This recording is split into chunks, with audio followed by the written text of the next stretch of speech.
हाय people, कसे आहात सगळे? तर मी तुम्हाला माझा म्हणजे आता जर तुम्ही तर थोडा याच्या अगोदरचा व्हिडिओ मी तो शूट केला, तो जी माझ्या बाजूला राहणारी होती सुरेखा, तिचा आज बर्थडे आणि कोइन्सिडेंटली तिचा बर्थडे 13ला आहे आणि रिठाण्याचा बर्थडे 14ला आहे. तर आम्ही ट्रेनमध्येच तिचा बर्थडे सेलिब्रेट केला आहे. व्हिडिओ मी टाकला आहे, तुम्ही बघू शकता. जे कसं असतं ना की काही लोक ज्यांना आपण ओळखत पण नाही, ज्यांना कधी भेटलो पण नाही, फक्त एका छोट्याशा गोष्टीमुळे एकत्र येतात. आता ट्रेनमध्ये ना तुम्ही जर तुम्हाला माहिती असेल की नाही माहीत नाही, पण आहे ना एक ग्रुप्स असतात, ठीक आहे. म्हणजे प्रत्येकाचे एज ग्रुप वेगळे आहेत, प्रत्येकाचं बॅकग्राऊंड वेगळं आहे, प्रत्येकून रोज कोणत्या ना कोणत्या गोष्टीत नाही येते. आणि त्या ट्रेनमध्ये त्यांचा तो एक मी टाईम असतो ना एकमेकींबरोबरचा, तो एकदम भारी असतो. तर ह्या सगळ्या म्हणजे आम्ही सगळे घाटकोपरला राहणार आहे, तर त्या लोकांचा ग्रुप आहे. मी फक्त कालपासूनच, माझं असं नाही आहे की मला कोणती स्पेसिफिक ट्रेन पकडायची आहे, पण जर भेटली तर ठीक आहे, नाही भेटली तरी ठीक आहे. तर त्या 6-7 जणींचा ग्रुप आहे. म्हणजे भारी. आज त्यांनी तिचा बर्थडे सेलिब्रेट केला, केक आणला, तिने पण त्यांच्यासाठी नाश्ता आणला होता. तर कसं होतं ना की काही लोक ज्यांना आपण कधीच ओळखत नाही, का त्या छोट्याशा गोष्टीचं निमित्त होतं. एक 9:16ची ट्रेन जी घाटकोपरवरून CSTला परत जाते, तिचं निमित्त आणि ह्या सगळ्यांची एवढी चांगली घट्ट मैत्री जमली. त्यामुळे ना माझं एक मत आहे की तुम्ही तुमच्या छोट्या गोष्टींमध्ये आनंद शोधायला शिका. प्रत्येक गोष्टी त्याचं परफेक्शन असणं गरजेचं नाही आहे. नात्यांमध्ये नाहीच नाही, पण आयुष्याच्या बाकी गोष्टींमध्येही नाही. तुम्ही तुमचा आनंद तुम्ही स्वतःमध्ये शोधा, तुमच्या मित्रमैत्रिणींमध्ये शोधा. पण आहे ना आयुष्यात एक गोष्ट लक्षात ठेवा की आनंदी राहण्याने ना आयुष्यातले 50% प्रॉब्लेम तसेच सॉल्व्ह होतात, ठीक आहे. दुःखी राहिल्याने अजून प्रॉब्लेम वाढतात, कारण का तुमची मेंटल हेल्थ तेव्हा त्याच हिशोबाने विचार करत असते की आज हे झालं, असे झालं. आपण खूप कमी टाईम पॉझिटिव्ह साईडला बघतो. एखाद्याबरोबर किती वाईट होऊ दे, तो आहे ना नेहमी पॉझिटिव्ह साईडला बघतो. आणि मला वाटतं हेच एक रिझन आहे की त्यांच्या आयुष्यात काही वेळानंतर सगळ्या गोष्टी चांगल्या व्हायला लागतात. त्यामुळे ना मला असं वाटतं की तुम्ही प्रत्येक वेळेस ना कोणत्याही गोष्टीचा, काहीही होऊ दे आयुष्यात, काहीही एक गोष्ट ठेवा की काहीतरी पॉझिटिव्ह होणार आहे. आणि त्यामुळे हे सगळं आता होत आहे. जेव्हा तुम्ही तुमचा हा पॉईंट ऑफ व्ह्यू घेऊन चालाल ना, तेव्हा आयुष्यात तुमचे खूप सारे प्रॉब्लेम सॉल्व्ह होतील. मग एखाद्या व्यक्तीकडे बघायचा दृष्टिकोन असू दे, किंवा एखाद्या वस्तूकडे, किंवा एखाद्या परिस्थितीकडे. हे माझे पॉईंट आहेत. मत मला माहिती, मी खूप बोलते. ॲक्च्युली मला बोलायला आवडतं. मला असं कधी वाटतं मी स्टँडअप कमेडियन पण झाली असती, किंवा मोटिवेशनल स्पीकर. ते डिपेंड आहे माझ्या त्या दिवसाच्या पर्सनॅलिटीवरती की मला काय करायचं आहे, ठीक आहे. हा क्यूटू मुलगा छोटूसा स्वतःच्या पप्पांच्या बाईकवर बसला आहे आणि राऊंड मारते. काय वय असं ना ह्या मुलांचं पण, की चला बाबा मी गाडी चालवली, पप्पाची गाडी चालवली. काय कळतंय या वर्षभराच्या पोराला. पण तो त्यांचा त्यावेळेचा आनंद असतो ना, तो खूप मोठा असतो की मी गाडीवर बसून राऊंड मारला. जास्त नाही, इथल्या इथेच राऊंड मारला, तरी पण त्यांना तो आनंद भेटतो. आणि ती लोकं, ही छोटी मुलं, एवढी छोटी नाही, समजून घे, माझ्या भावना समजून घेते. भावना समजल्या म्हणजे महत्त्वाचं आहे. छोट्या गोष्टीत आनंद शोधतात, ठीक आहे. आणि मलाही हे वाटतं की आपण जेव्हा छोट्या गोष्टीत आनंद शोधू ना, तेव्हा मोठा आनंद आपल्याकडे येतो.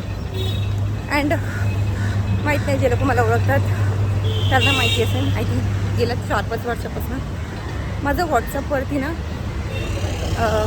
येतं ना खाली स्टेटस नाही म्हणू शकत मी, जिकडे तुम्हाला तुमचे थॉट्स लिहायचे असतात, तिथे माझा एकच थॉट आहे गेला तो 4-5 वर्षापासून. आणि मी त्याला बिलीव्ह करते. असं नाही आहे की मी बिलीव्ह नाही करत, मी बिलीव्ह करते म्हणून तो आहे. Everything happens for a reason. प्रत्येक गोष्ट घडण्यामागे काही ना काहीतरी कारण असतं.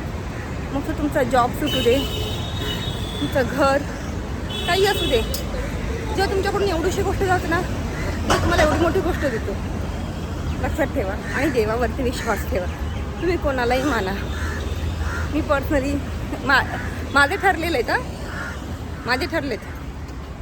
मला कंप्लेंट करायची असली की मी महादेवाकडे जाते, ठीक आहे. मला काही मागायचं असेल मी गणपती बाप्पाकडे जाते, ठीक आहे.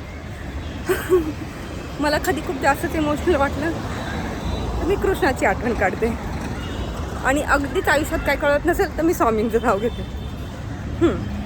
ठरलेलं आहे माझं आहे. कारण का महादेव सगळ्यांचे Mahadev. He is like our father. Ganpati Bappa is like brother. ठीक आहे. कृष्ण एक मित्र आहे आणि स्वामी महाराज गुरु आहेत. आणि हो, मी हनुमान बाप्पाकडे पण जाते. मी दररोज हनुमान चालिसा म्हणते, माहीत नाही का, बट ठीक आहे. मी ना हनुमान चालिसा म्हणण्यामागे पण एक मोठं रिझन आहे. मी ना हॉरर शोज खूप बघते आणि मी ना खूप हॉरर शोजमध्ये बघितले की हनुमान चालिसा सगळेजण स्वतःजवळ ठेवतात. मग तेव्हापासून मी हनुमान चालिसा म्हणायला लागले रोज. तर मी रोज एकदा नाही म्हणायला जमलं तर मी ऐकते. मी सांगेल तुम्ही पण आयुष्यात आपण गाणी ऐकतो ना, त्याच्यामध्ये ना असे 4-5 सॉन्ग तुमच्या आवडीचे ठेवा. जसं की हनुमान चालिसा आहे, ठीक आहे, काल भैरव अष्टकम आहे, हे आहे मला नावं नाही माहिती, बट शिवतांडव करून स्ट्रोम आहे शंकर महादेवांचं, ते मी एक ऐकते. आणि काय म्हणते, गणपती बाप्पाची आरती, ती मूवीमधलं गाणं आहे ते, पण ते मला खूप आवडतं. गजानना गजानना पार्वती नंदन गजानना, ती आरती मला खूप आवडते. खूप म्हणजे खूप खूप खूप. मी कधीही ती आरती ऐकू शकते. आणि आपलं माऊली सॉन्ग, ते पण माझं एक फेवरेट आहे. त्या दिवसातनं ही गाणी मी एकदा ऐकते. ऑफिसला येताना ऐकते, ऑफिसवरून निघताना ऐकते, ट्रेनमध्ये बसल्या ऐकते, पण ऐकते. तर तुम्ही पण आयुष्यात थोडा 5-10 मिनटाचा वेळ काढून महादेवाला, गणपती बाप्पाला, स्वामींना, कोणालाही हात जोडा. फक्त 5 मिनटं, जास्त नाही. कंप्लेंट पण करा, पण 5 मिनटं त्यांच्याशी बोला. खूप हलकं वाटेल तुम्हाला. ट्राय करून बघा. मी आता आले माझ्या ऑफिसच्या जवळ. ठीक आहे, व्हिडिओ मी संध्याकाळी कंटिन्यू करते. बाय. हॅलो पीपल, कसे आहात सगळे? मजेत आहात ना? असलंच पाहिजे. तर मी निघाली आहे ऑफिसमधनं. आता बनवणार आहे ब्लॉगिंग. पाहते कधी मी हसते जरा जास्त आहे मी अशीच. तर काय म्हणतात मी बघतीये खूप लोक व्हिडिओ पाहायला लागले आहेत. खूप आनंद वाटतोय, लोक पाहत आहेत. आनंद म्हणजे लोकांना आवडत आहेत, ही गोष्टच माझ्यासाठी खूप आनंददायक आहे. बाकीच्या गोष्टी माझ्यासाठी खरंच मॅटर नाही करत आहे सध्या तरी. लोकांना व्हिडिओज आवडतात ते मॅटर करते. आणि वाव यार, मला हे ना ही बिल्डिंग जाम आवडते, खरं सांगते. प्रेम झालं ह्या बिल्डिंगवर मला, प्रेम. काय करू शकते मी, विकत नाही घेऊ शकत. एवढे 1 मिनिट, एवढे पैसे नाही आहेत माझ्याकडे विकत घ्यायला. Sorry, but yeah that's a fact. I have to agree. असे सश्यासारखे माझे हे 2 दात आहेत ना, चांगले आहेत. मला जाम आवडतात माझे दात. खूप लोक मला ना बोलतात की ससा आहे, पण मला फरक नाही पडत. आय एम बेशरम. ॲक्च्युली बेशरम. खरंच फरक नाही पडत. मला किती बोलायचे आहे माझ्या दातांवरनं. माझे कझिन्स तर मला काय बोलायचे. मी जर सांगितलं ना तुम्ही व्हिडिओ बघा जरा, जेवढं मी हसते ना त्याच्यापेक्षा दुप्पट तुम्ही हसाल. तर मला ना ब्रेसेस बसवायचे होते पहिले, मी लहान होते ना तेव्हा. तर माझ्या दादाने मला काय सांगितलंच माहिती काय, टमॅटोची तार. लिटरली हे बोलत मला, टमॅटोची तार बांध. आता जे लोक शेती करतात ना त्यांना माहिती आहे टमॅटोची तार काय असते ते, त्यामुळे ते हसू शकतात. ओके, हां. प्लस ससा मराठीमध्ये रॅबिटच बोलायचे मला. पण छान दिसत माझ्यावरती दात मला. अशी छान अशी कोलगेटची स्माईल आहे माझी. आता जाऊ दे, मी जास्तच ओव्हर ॲक्टिंग केली यासाठी. 50 रुपये कट करा माझे. ठीक आहे, तर मी चालली आहे घरी. उद्याची तयारी करायची आहे. जेवणाची ऑर्डर बाहेरून दिली आहे, त्यामुळे मी काही जेवण बनवणार नाही आहे. स्वीटची ऑर्डर बाहेर दिली आहे. एक टेन्शन खतम आहे. ड्रेस झाला आहे खरेदी करून. आता राहिले फक्त डेकोरेशन. आता डेकोरेशनवरती पैसे घालवायचे की नाही हा माझा विचार चालला आहे.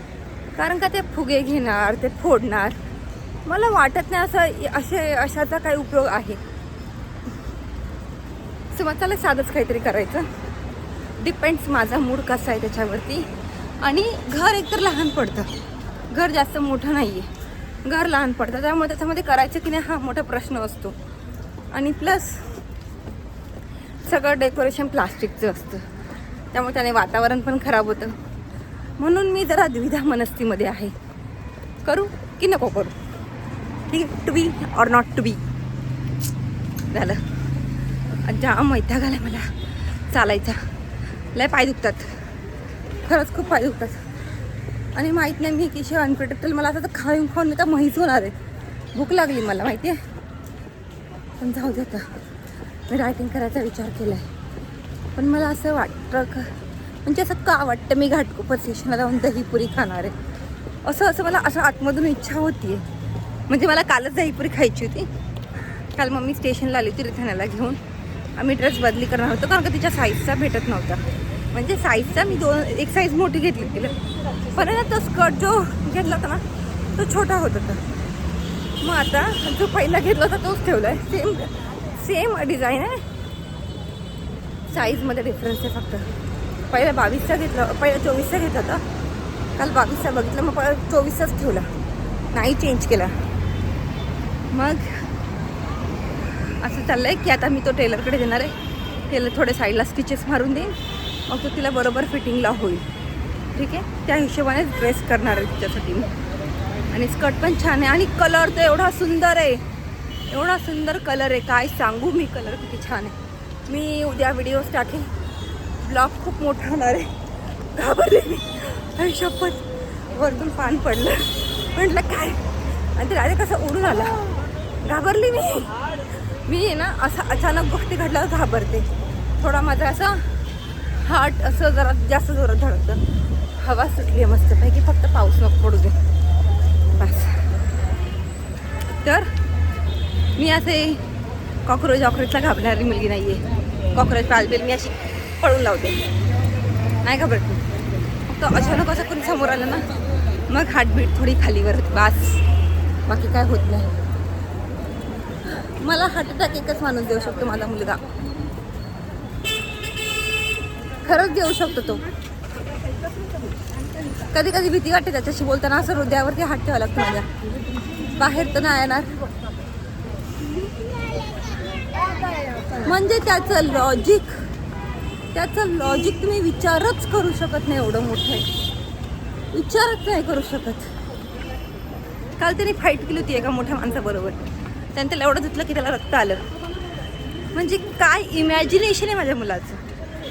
कायच बोलू मी, काहीच नाही बोलू शकत मी. म्हणून त्याच्याशी बोलताना असं हृदयालाच बोलायला लागतं, बाबा शांत राहा. तो काय बोलतो ते असं घ्यायचं नाही मनावरती, इथेच ठेवायचं. त्या डोक्यापासून खाली मनापर्यंत येऊनच जायचं नाही. अशानेच तू सुरक्षित राहणार आहे. नाही तर तुझी विकेट पडायला वेळच लागणार नाही आहे. हां.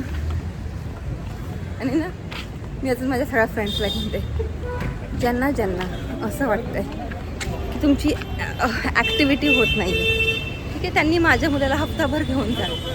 तुमची ॲक्टिव्हिटी अशी नाही होणार, तुम्हाला डायरेक्ट सलाईन लावावं लागणार. सलाईन असं हातात, एवढी ॲक्टिव्हिटी होईल तुमची. एक गोष्ट जागेवर राहणार नाही, सगळीकडे पसारा, अभ्यास करणार नाही, उठणार नाही, शाळेत जाणार नाही. तेव्हा ज्यांना ना ते खूप थकले. लाईक खर्च त्यांना असं वाटते आम्ही खूप आराम केला, आम्हाला काहीतरी करायचं. माझ्या मुलाला घेऊन जा तुम्ही, सगळा आराम निघून जाईल तुमचा. म्हणशान तुम्ही बाई तुझ्या पाया पडले, ह्या जन्मात तरी हा मुलगा परत देऊ नको आम्हाला. ठीक आहे, तर आता आला आहे माझा भुयारी मार्ग. तर मी जाते. काय भेटू आपण दहीपुरी खाताना, जर खाल्ली तर. आणि जे लोक सबस्क्राईब नाही करते प्लीज लाईक करा, कमेंट करा, शेअर करा, सबस्क्राईब करा. Don't forget. Okay done. इथं ओके डन. Bye bye.